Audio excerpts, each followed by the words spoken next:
She squeezed one drop into her eye, and in that instant, the entire class fell silent. Dozens of eyes turned toward her, and she had no idea why.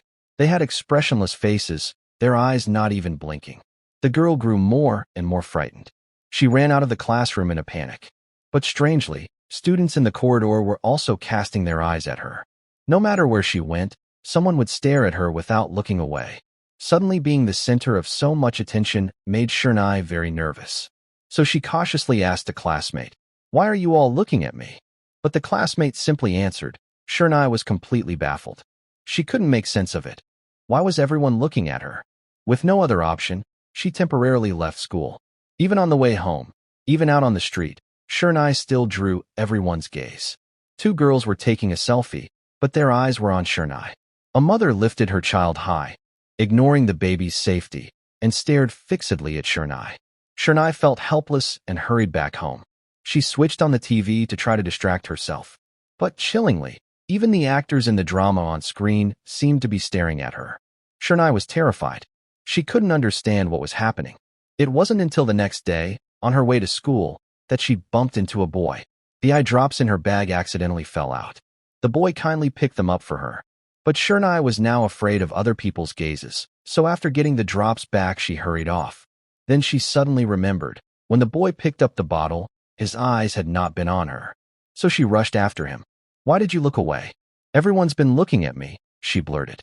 In her haste, Shernai accidentally chased him into the men's restroom, an extremely awkward moment. The handsome boy led her to the cafeteria. He took a bottle out of his pocket, an identical eye drop bottle. He explained to Shernai, "This is a kind of eye drops that attracts people's gazes. Just one drop, and everyone's eyes turn to you. But it doesn't work on people who've used it themselves." He'd used it too, which is why he could look away. "How do you fix it?" "I can't stand being stared at all the time," she said. "You just have to wait 3 hours," he answered. He continued, "Although the effect only lasts 3 hours, it's actually all an illusion. In reality, people aren't staring at you. They're looking where they'd normally look. But after you put the drops in, you get the false idea that everyone is watching only you. When the effect wears off, that illusion will naturally disappear. You'll feel like the whole world is looking at you, like you've seen a different world." Hearing that, Shernai finally exhaled. But she was curious. Why would anyone invent such a strange thing? The boy explained patiently. "Lots of people never got attention as kids. They grew up very lonely inside. But if they use these eye drops, they become the center of attention. Even if it's not real, even if it's all an illusion, they can still sink into that feeling of happiness." At that moment, the boy's alarm suddenly rang. He realized his effect was about to run out and quickly dropped another drop in. He told Shernai, "My dream is to be a singing star, but I never got much notice. So before concerts I put a drop in. Then everyone looks at me. I'm really happy when that happens." Tiny grin. "Some people want others to look at them," he added. His words struck a chord with Shernai. She, too, wanted someone's attention, and that someone was her mother. Her sister had been clever, handy, and pretty, and always drew attention, while ordinary Shernai gradually was neglected by their mother. She wanted to be her mother's pride. She wanted to prove herself.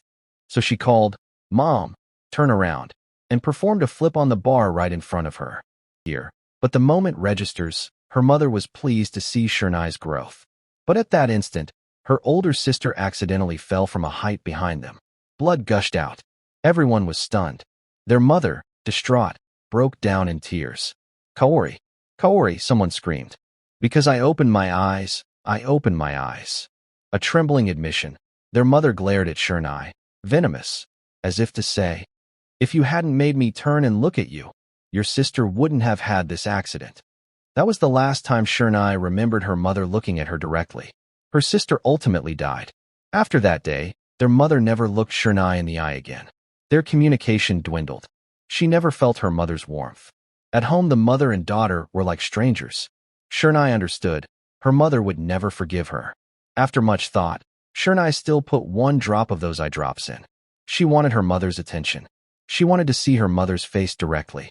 Left out of focus, at that moment Shernai's emotions were mixed. Her mother finally looked at her again. Even though she knew it was fake, as the boy said, being noticed by someone important truly felt like happiness. After that day, Shernai used the drops several times a day and grew used to being noticed. She became careful about her image, trying to show a sunny side. Especially in front of her mother, she couldn't help but smile. Since her sister's death, she hadn't dared to show joy near her mother. Like the boy, Shernai set a 3-hour alarm. Whenever the effect was about to fade, she used the drops immediately. She started to like being noticed more and more. So what if it was fake? As long as it made her happy, nothing else mattered. She went home more often and shared every little thing with her mother, something she'd never dared to dream of before. "Tomorrow is the interview," she said. "It's not a big company." But this time her mother even smiled at her.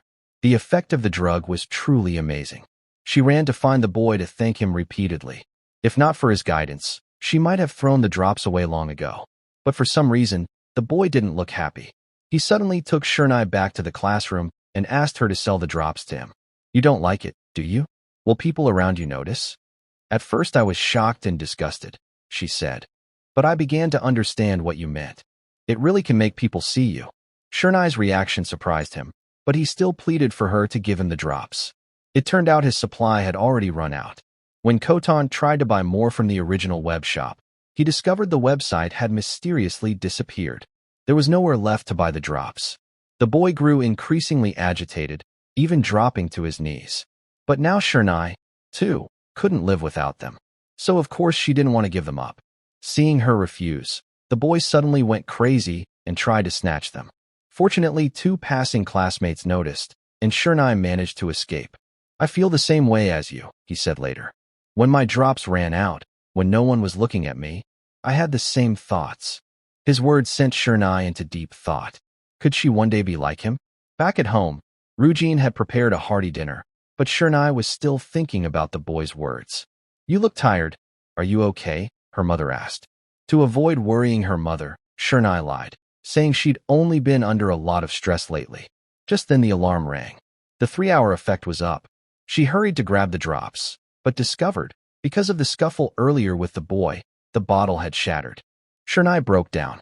Without the drops, she thought she could no longer get her mother's attention, could no longer feel the warmth of home. She finally understood what the boy had said. That feeling could be so painful. "It's finally over," she thought. "What's the matter?" her mother asked.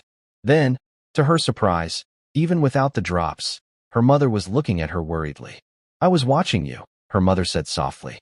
"I'm just a useless girl," Shernai sobbed. "Not like you," she whispered. She cried and cried. She kept apologizing to her mother. "If I hadn't tried to show off, my sister wouldn't have died, and my father wouldn't have left you. How could this clumsy, foolish girl now get her mother's gaze?" She felt unworthy, as if everything was still an illusion. But her mother told her, I was so scared. I was confused. I shut you out. You thought you wouldn't accept me again. I was terrified. I couldn't see you clearly." Only then did Shernai learn. Her mother had never blamed her. She had blamed herself, thinking her own negligence had caused her daughter's death. She had been afraid Shernai would never forgive her, afraid Shernai would leave the family. So for years she never dared to look Shernai in the eye. But recently, Shernai had been coming home more often, even smiling at her. Her mother wondered, maybe her daughter had long since forgiven her. "I thought you'd accept me," she said. "Me too," Shernai replied. "I've always been watching your smile," the mother said. "I've always thought, I'm sorry." And with that, the more than 10-year misunderstanding between mother and daughter was finally resolved. It turned out that even without the eye drops, she could win her mother's attention. Her mother had always loved her deeply, and she had always loved her mother. Sometimes letting go isn't because you don't care, it's because you felt uncared for. Wherever you go, you carry their shadow. Don't live for what others expect. How others see you isn't important. What matters is you liking your true self. Life returned to normal, but just now, arriving at school, everyone once again turned their gaze to her. She slowly turned her head. He slowly turned his head. Behind him a sword appeared. It was that boy. Suddenly he clamped his hands around Shernai's throat. His face contorted into a savage grin. By now he had completely slipped into madness. "Happiness, right?" he hissed. "This is what I've gotten.